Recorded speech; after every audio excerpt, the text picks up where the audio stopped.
आपने मुझे यहाँ बुलाया और सुबह 3 बजे मीटिंग 3:15 बजे ख़त्म हुई है, अभी फिर मीटिंग है और मुझे पूरा यकीन है सारी असम्बली आशिक़े रसूल है और इमरान खान आज 4:30 बजे एक पॉलिसी बयान दे रहे हैं या 5 बजे।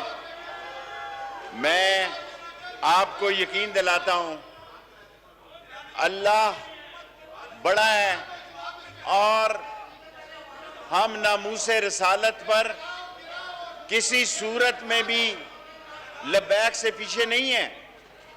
हम कलमा तैयबा और ख़त्म नबूवत में इस असम्बली में हमने पास करवाया है, लेकिन इस पाकिस्तान की हिफाजत के लिए, इस पाकिस्तान के दिफा के लिए, इस पाकिस्तान की सालमियत के लिए और जो पाकिस्तान की वफा के लिए आज एक पॉलिसी बयान 4:30-5 बजे इमरान खान देंगे और अगर 2 दिन बाद अगर मुझे फिर इजाज़त दें, शाम हमारी फिर मीटिंग है, मैं और नूरुल्लाह कादरी सीधे यहाँ से जाएंगे। अच्छी खबरें होंगी, बेहतरी की खबरें होंगी, पाकिस्तान की सलामती और नामूसे रसालत और ख़त्म नबूवत की खबरें होंगी। और मैं आपका मशकूर हूँ, आपने मुझे बुलाया और नूरुल्लाह कादरी साहब एक तफसीली बयान देंगे। Thank you very much. जी नूरुल हक कादरी साहब। बिस्मिल्लाहिर्रहमानिर्रहीम, बिस्मिल्लाहिर्रहमानिर्रहीम। एक minute, hold on please. Naveed Qamar साहब एक मिनट, चूंकि मैं देता हूँ आपको। कल चूंकि मैंने उस दिन रूलिंग दी थी कि ये आके पॉलिसी स्टेटमेंट दे दे, उस दिन भी बात हुई थी, आपने बात की, सबने बात की थी। जी राजा साहब प्लीज। राजा साहब। जनाब स्पीकर, बात करने दे, बहस करने दे, बाहर भी पाबंदी तो इधर भी। जी प्लीज। जनाब स्पीकर। जी राजा जी ठीक, जी प्लीज। जी प्लीज बात कर लीजिए। आपको बात करनी चाहिए, आपको भी बात करनी चाहिए। जी प्लीज। जनाब स्पीकर,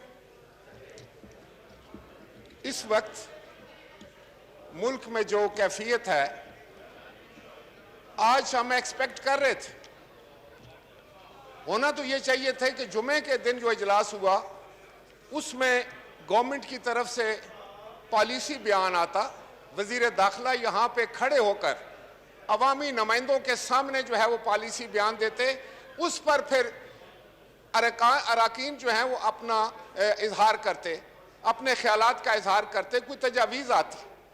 हालत ये है जनाब स्पीकर इस वक्त के मुल्क में मीडिया के बिल्कुल ब्लैकआउट और सारा मुल्क अफवाहों के जो है वो जद में है, किसी को कुछ पता नहीं क्या हो रहा है।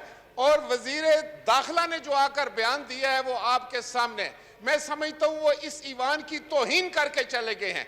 अगर वजीर आजम ने 4:30 बजे तकरीर करनी है तो वजीर आजम ने यहां आकर करनी चाहिए थी तकरीर। He is responsible to this house. जनाब स्पीकर, ये क्या कहा है वजीर दाखिला ने कि आपने मुझे बुलाया और मैं आ गया? जनाब स्पीकर, इस वक्त हालत यह है पूरे मुल्क में कि हुकूमत की नाअहली की वजह से, नाकामी की वजह से, ना तजर्बाकारी की वजह से भाई भाई के साथ लड़ रहा है और मुल्क को हम एक ऐसी सिमत लेके जा रहे हैं जो बहुत खौफनाक है। क्या इनकी अकल में यह बात नहीं आ रही? ये यहां अपनी सियासत जो है वो उस पर बात करने चाहते हैं, एक दूसरे पर जिम्मेदारी डाल रहे हैं। वजीर दाखिला कहता है कि कादरी साहब बयान देंगे। कमाल है। ये हम सब का मुल्क है और हम सब जो यहां बैठे हुए हैं, हम सब गुलामाने रसूल हैं, रसूल मकबूल सल्लल्लाहु अलैहि वसल्लम की अकीदतमंद बैठे हुए हैं। तो आप ये क्या कर रहे हैं? आपको मेरा ख्याल है समझ ही नहीं आ रही है कि ये कितना एहसास मामला है। इस वक्त जो कुछ मुल्क में हो रहा है, ये वजीर दाखिला के घर के सामने इस वक्त जो हो रहा है वो आप पता कराएं क्या हो रहा है। तो ये क्या होने जा रहा है इस मुल्क में? अगर हम सब गुलामाने रसूल हैं, अगर हुकूमत इतनी बड़ी दावेदार है, अगर आए दिन आप उधर खड़े होकर वजीर भी और वजीर आजम जो है वो रियासत मदीना की बात करते हैं, तो क्या रियासत मदीना में ऐसे होता है? क्या हुकूमत अपने होशो आस खो बैठी है? क्या इनका सब्र खत्म हो गया है? जनाब स्पीकर, मैं आपको बताना चाह रहा था, मैं कोई ये तारीफ नहीं करना चाहता अपनी। आपको याद है कि मैं वजीर आजम था तो डेनमार्क में खाके बने थे, तौहीन रसालत का एक मामला आया था। क्या हमने लोगों को गोलियां मारी थी? क्या हमने लोगों की लाशें गिराई थी? हमने उस वक्त यौम इश्क रसूल मनाया था और पूरी दुनिया पर वाज़िया कर दिया था कि रसूल मकबूल सल्लल्लाहु अलैहि वसल्लम की अजमत से बढ़कर, इज्जत से बढ़कर हमारे नजदीक कोई बड़ी बात, कोई और चीज नहीं हो सकती। लेकिन आप लोग जिस समत जा रहे हैं वो खतरनाक समत है। वो मेरे मुल्क के लिए और आपके मुल्क के लिए खतरनाक है। आप जो बो रहे हैं आपको भी काटना पड़ेगा और इस मुल्क को भी काटना पड़ेगा। हुकूमत वक्त का तो ये फरीजा होता है कि वो दिलों को जोड़े, और वो तो ऐसे हालात पैदा ही ना होने दे। आपने क्या एग्रीमेंट किया है कि आप ईवान में लेकर आए थे? किसने आपको इख्तियार दिया है कि आप एग्रीमेंट करें जाकर? अगर आपने कोई एग्रीमेंट किया जिसका मुझे नहीं पता, मीडिया पर वो नहीं आ रहा कि क्या एग्रीमेंट, हाउस के अंदर वो नहीं आ रहा क्या एग्रीमेंट, और आप एक रेजोल्यूशन लेकर आ जाते हैं कि हम सारे जो हैं वो गुलामाने रसूल हैं। बिल्कुल इसमें कोई शक नहीं। उस अजीम हस्ती के तकद्दुस पे हम सब कुर्बान हैं, आप भी, हम भी सब। लेकिन बतौर हुकूमत आप अपनी जिम्मेदारी में मुकम्मल फेल हो चुके। आपको पता ही नहीं कि आप क्या कर रहे हैं। आप कादरी साहब शरीफ आदमी हैं, उनके जिम्मे कोई चीज लगाना चाह रहे हैं। मेरे भी वो वजीर रहे हैं मजहबी अमूर के, मैं जानता हूं उनको बहुत अच्छे तरीके। आप अपनी जिम्मेदारियों से मत भागे। आज वजीर आजम को यहां होना चाहिए था। आप वैसे तो टेलीविजन पे बैठ के बड़े लंबे लंबे बातें करते हैं। आपके जो आपने आगे तर्जमान रखे हुए हैं, गज गज उनकी जबानें। याद रखें, आप इस मुल्क के साथ दुश्मनी कर रहे हैं, नफरतें फैला रहे हैं। आप इस मुल्क में, आप इस मुल्क को तकसीम कर रहे हैं। आपने हमारा ये माशरा खत्म कर दिया, इसकी इक़्तिदार को खत्म कर दिया। आपने हर वो काम किया है जिसमें नफरत का इजहार हो। आपने हर काम वो किया है जिससे तज़ीक का इजहार हो। कोई एक दूसरे की इज्जत नहीं करते। आप रसूल मकबूल सल्लल्लाहु अलैहि वसल्लम के मामलात को आप इस तरह टैकल करेंगे? इस्लामी मुल्क में आप इस तरह बात करेंगे? कभी आप कहते हैं हम ये कर देंगे, कभी आप कहते हैं वो कर देंगे।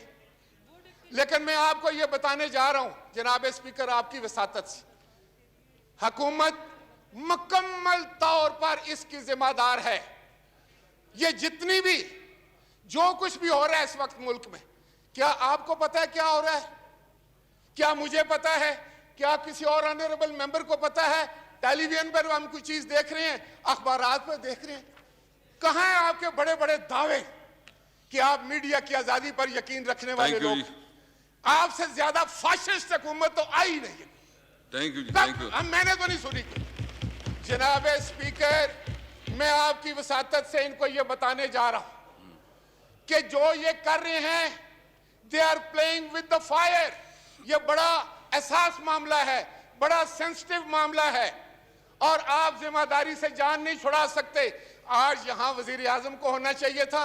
अगर वो नहीं तो वजीर दाखिला ने क्या बयान दिया आपके सामने? जनाब स्पीकर, आप रूलिंग दे, क्या उसने कोई पॉलिसी बयान दी है? और अभी आप कादरी साहब से कह रहे हैं कि वो एक तफसील से बात करेंगे और 4:30 बजे वजीर आजम बात करेंगे।